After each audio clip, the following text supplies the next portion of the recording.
Bonjour à tous et bienvenue dans cette nouvelle vidéo qui traitera des types de données sur Access. Mais tout d'abord et avant de commencer, si vous souhaitez aller plus loin dans les explications, je vous invite à cliquer sur les liens de formation dans la description et si vous ne souhaitez pas rater mes vidéos sur l'utilisation des outils tels qu'Access dans le monde de l'entreprise, n'hésitez pas à vous abonner à la chaîne. Alors dans cette vidéo, on va observer les différents types de données lorsque l'on crée une table sur Access. Donc je vais vous préparer un petit exemple, ça sera une petite base de données RH, donc classique avec des matricules, différents éléments RH bien classiques.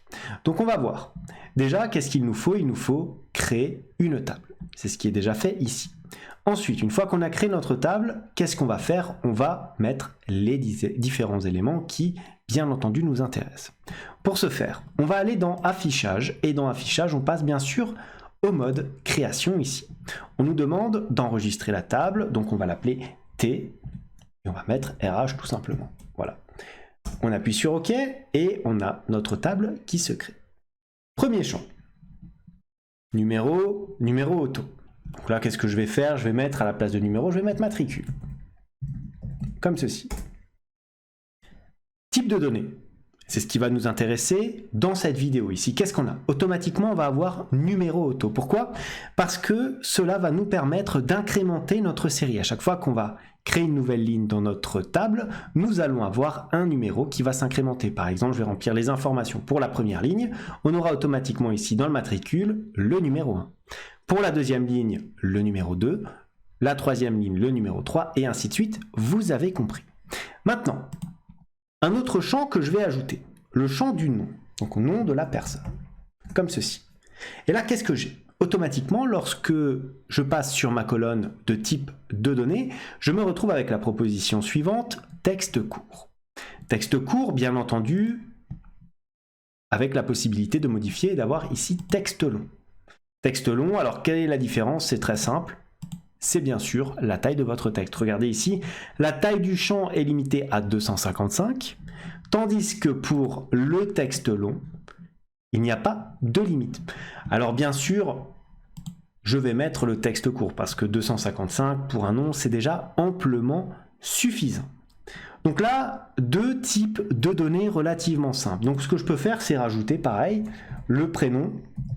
Donc on aura les mêmes éléments, donc là pareil, texte court. Je peux éventuellement rajouter une description qui sera bien sûr facultative. Maintenant, je souhaite connaître la date d'entrée de l'employé dans la structure.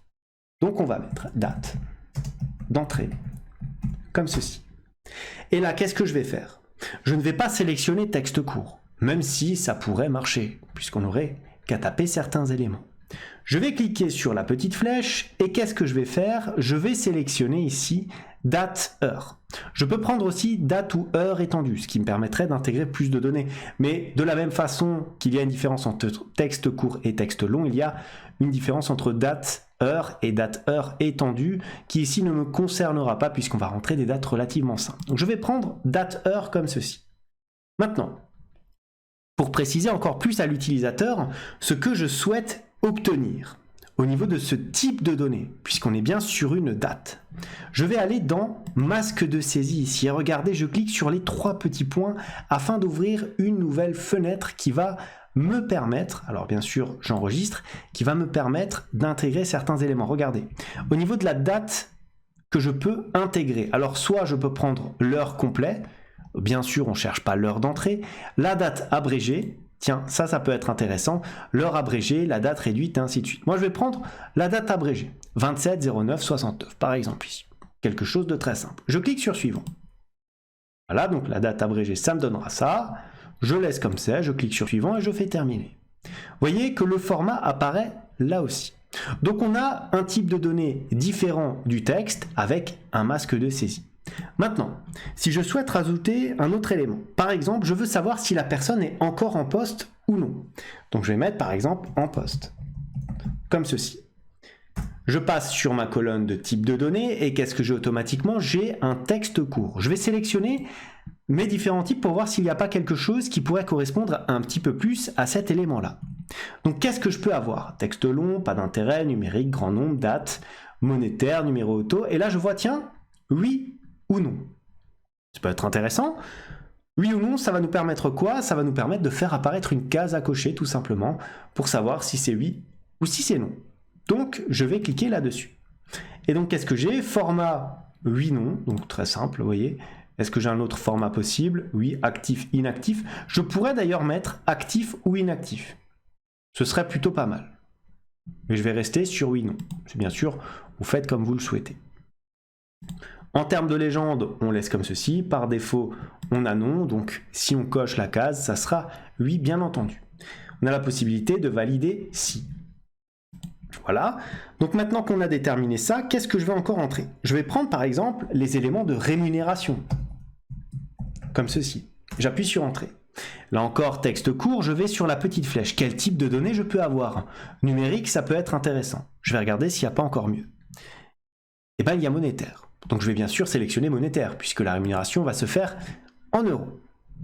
Donc au niveau du monétaire, regardez, j'ai encore la possibilité ici de modifier, bien sûr, le format. Donc monétaire comme ceci, euros et ainsi de suite. Donc je vais rester sur des euros très simples, et je laisse ma rémunération comme ceci sur format monétaire. Une fois que j'ai fait ça, c'est une base de données RH, donc qu'est-ce que je vais avoir comme élément? Je vais par exemple vouloir associer chaque ligne à une carte d'identité. Vous savez, vous scannez parfois des papiers pour les donner à vos services RH dans une entreprise. Donc ce qui serait bien, ça serait de pouvoir importer des pièces jointes pour les stocker directement sur la ligne correspondante. Et pour ce faire, regardez, je vais mettre par exemple carte d'identité, tout simplement. Je passe ici sur ma colonne type de données. Je clique sur la petite flèche. Et qu'est-ce que j'ai? J'ai les différents éléments classiques, et là j'ai quoi? J'ai pièce jointe. Donc la possibilité d'intégrer une pièce jointe dans ma base de données directement. Très intéressant. Vous n'aurez qu'à scanner les différents documents relatifs à vos employés pour les intégrer dans votre base de données. Et bien sûr, le choix est ici très limité parce qu'on importe déjà la pièce, donc on peut mettre une légende et interdire l'élément nul. Une fois que j'ai fait ça, j'ai donc ma carte d'identité, je peux sélectionner par exemple, je sais pas moi, un grade. Allez, comme ceci. Je me place ici au niveau des types de données. Alors qu'est-ce que je peux avoir comme grade? Je peux avoir par exemple stagiaire, employé ou cadre. Admettons, 3 grades bien distincts. Donc qu'est-ce que je peux faire? Regardez, si je vais là, j'ai différents éléments. Je peux sélectionner par exemple, ici, assistant de liste de choix.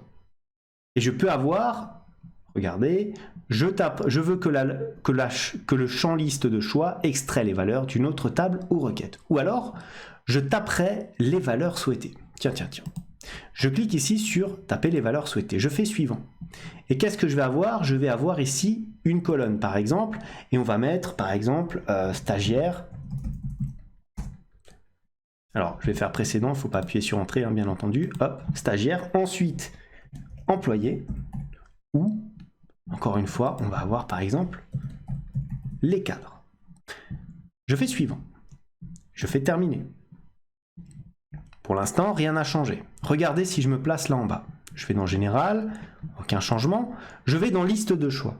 Et qu'est-ce que je constate dans la liste de choix? Je constate ici, regardez, que le contenu correspond exactement à ce que j'ai tapé tout à l'heure, donc dans ma liste de choix. On aura donc une petite liste déroulante.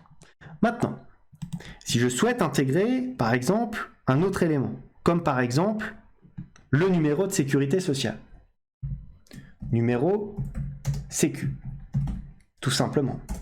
J'appuie sur Entrée. J'ai donc un texte court qui apparaît ici. Je vais dans l'onglet Général, je peux naturellement taper mon numéro de sécurité sociale. Mais pour faire propre, ça pourrait être bien d'avoir un bon format. Donc pour avoir un bon format, regardez, je vais aller dans Format ici. Je vais cliquer sur la petite flèche. Il ne se passe rien. Donc que vais-je faire? Je vais sélectionner masque de saisie. Peut-être que là, j'aurai effectivement les éléments correspondants. Je clique sur les 3 petits points. La table doit être enregistrée, c'est normal. À chaque fois que vous allez dessus, il vous proposera. Et là, qu'est-ce que j'ai?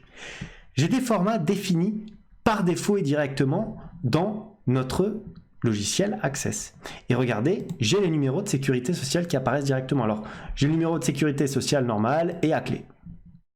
Voilà, donc vous sélectionnez un des deux, c'est pareil, vous avez compris le principe. Là, vous pouvez modifier certains éléments qui peuvent être relativement intéressants. Et bien sûr, comme par exemple, mettre les cadres, les différents tirets, et ainsi de suite. Vous pouvez essayer, regardez, ça vous donne ce type d'éléments-là. Une fois que c'est fait, vous appuyez sur Suivant. Vous avez la possibilité d'espacer les différents numéros ou de les laisser coller, donc on va les espacer pour être quand même un petit peu plus cohérent, et on appuie sur Terminer. Une fois qu'on a fait ça, on a créé notre table, et qu'est-ce que je vais faire? Regardez, je vais repasser sur mon mode feuille de données. Bien sûr, j'enregistre ma table. Et donc j'ai le matricule. Ensuite, avec le matricule, qu'est-ce qu'on a? On a le nom. On va l'appeler par exemple Martin. Vous avez remarqué, automatiquement ici, le matricule est passé à 1 dès que j'ai commencé à écrire quelque chose dans ma base de données. Le prénom, on va mettre Paul, par exemple. La date d'entrée. Maintenant, on va mettre, par exemple, le 20-12-2015, par exemple. Voilà. En poste, vous voyez, j'ai une case à cocher. Je clique dessus, tout simplement. La rémunération, on voit qu'elle est en euros, ce qui est assez intéressant. Donc là, pareil, je peux bien sûr mettre les éléments de rémunération. Par exemple, voilà. Ici, vous avez remarqué, c'est quoi? C'est la petite épingle. 2 pièces jointes, vous avez bien sûr l'habitude de la voir. Si je double-clique dessus, que se passe-t-il? Et bien regardez, une nouvelle fenêtre apparaît, avec la possibilité ici d'ajouter tout simplement les pièces jointes, notamment par exemple les scans PDF des cartes d'identité de vos différents salariés. Ensuite, au niveau du grade, qu'est-ce que j'ai? Je clique dessus et regardez, j'ai la petite flèche qu'on avait créée tout à l'heure, avec notre petite liste déroulante, très intéressante, qui apparaît donc ici.